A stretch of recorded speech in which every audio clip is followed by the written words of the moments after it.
Sir. ನನ್ ನೋಡಿ shock ಆಯ್ತಾ? ಅದರಲ್ಲೇ ಗೊತ್ತಾಗುತ್ತೆ ನಿನ್ ವಿಷ್ಣು ಸರ್ ಬಗ್ಗೆ ಏನು ಗೊತ್ತಿಲ್ಲ ಅಂತ. ಸರ್ ನಾನು ವಿಷ್ಣುದಾದ ಫ್ಯಾನೇ. ದಾದಾ ಅವರು ಎಲ್ಲ ಸಿನಿಮಾ ರಿಲೀಸ್ ಆದಾಗ ನಾವು ಹಬ್ಬದ ತರ ಸೆಲೆಬ್ರೇಷನ್ ಮಾಡ್ತಾ ಇದ್ವಿ ಸರ್. ನಮ್ ವಿಷ್ಣುದಾದ ಬಗ್ಗೆ ಬೇರೆ ಹೀರೋ ಫ್ಯಾನ್ಸ್ ಯಾರು ಮಾತಾಡಿದ್ರೆ ಸುಮ್ಮನೆ ಇರ್ತಿರ್ಲಿಲ್ಲ, ಜಗ್ಲಿಕ್ಕೆ ಬೀಳ್ತಾ ಇದ್ವಿ. ಇಷ್ಟ ಮಾಡಿದ ಮಾತ್ರಕ್ಕೆ ಅಭಿಮಾನಿಗಳಾಗ್ಬಿಡ್ತೀರಾ?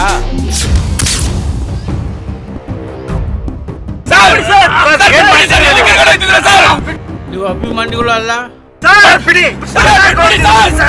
ಮೈಸೂರು ಅಂತ ಮೊದಲೇ ಅಲ್ಲ ಕಣ ನನ್ ಮಗನ್.